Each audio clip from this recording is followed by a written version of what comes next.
We must not lose focus on what the real job is.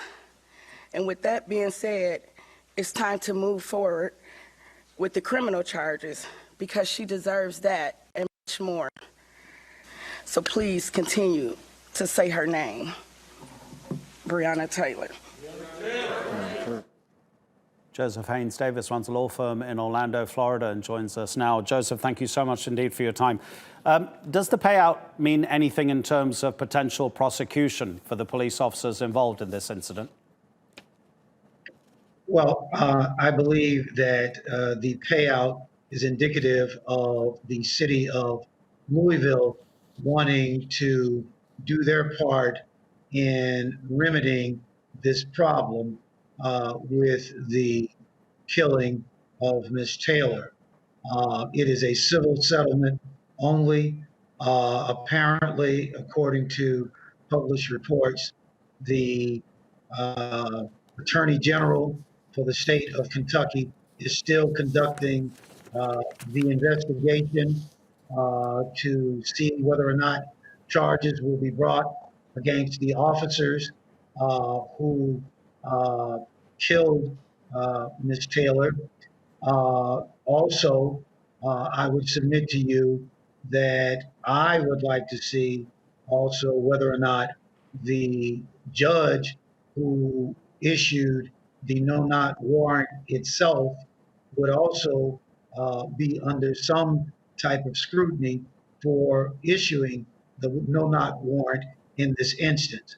Now, I think your question was whether or not this is indicative of criminal charges. We don't know.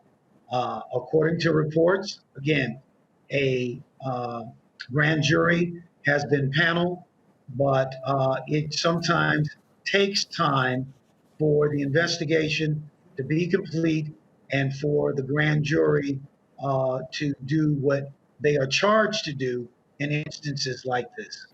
Why are people saying it's going to be quite difficult to charge the officers with homicide? Well, it depends on the statutes that are on the books, as they say, in the state of Kentucky. In order to charge these officers, you have to look to the statutes that are available and see whether or not the facts, as we know them, fit the statute to be able to charge officers. That's why advocates are advocating that policy be instituted, which apparently, according to published reports, the city of Louisville has banned no-knock warrants, that according to reports that I've read.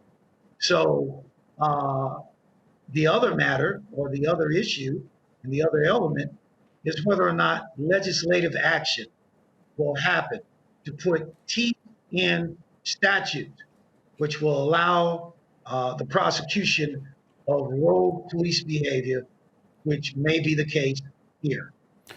Joseph, if you don't mind, I want to ask you a non-legal but a more personal question. Okay, the whole call to defund the police. President Trump doesn't agree with it, and actually, nor does Joe Biden. If he becomes president, there won't be a campaign to defund the police, but there will be changes made. Louisville has said the changes are coming. Other counties, other cities have said changes are coming in the way police go about their business. Did you see the town hall meeting that was hosted by the ABC news anchor George Stephanopoulos last night, which would have been, Tuesday night?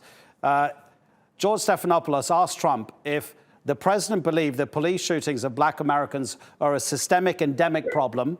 Trump didn't answer the question directly. Instead, he said, we have to give back to the police the authorities to stop crime. Stephanopoulos said, how do you stop police killing blacks at 3 times the rate of killing whites?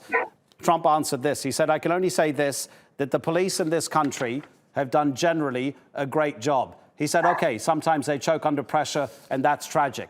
So if you have the president of the United States talking like that, is change really going to come from the top, or is it going to be community-led? Well, you said a number of things and read a number of sources. I did not watch the George Stephanopoulos broadcast.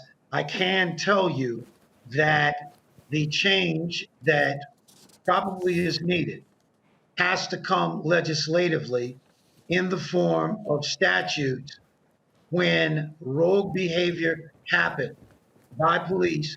You have the statutes available to be able to charge the rogue behavior by police and have those charges stick. Additionally, you have to have the policy instituted inside the police agencies themselves. We've had instances where we've had, respectfully, Black American police chiefs and Black American sheriffs who have had the opportunity to institute those policies some years back, and for whatever reason, they have not. Respectfully, we've had a Black police chief here twice in Orlando. And quite frankly, both of them were married to each other, et cetera. One became the sheriff, and that person who became sheriff is now our county mayor. Now, not to get too personal or make any accusations, but you've had opportunities for some of these changes to be implemented by Black Americans themselves. But for whatever reason, they have not. So with that being said, it has to go back, in my opinion, to the legislative process, because you have to have statutes which criminalize rogue police behavior in order for some of these remedies to take place and happen, and maybe remedy some of the problems that we see in our society right now. Joseph, we really appreciate you spending time with us on the News Hour. Joseph Haynes Davis in Orlando.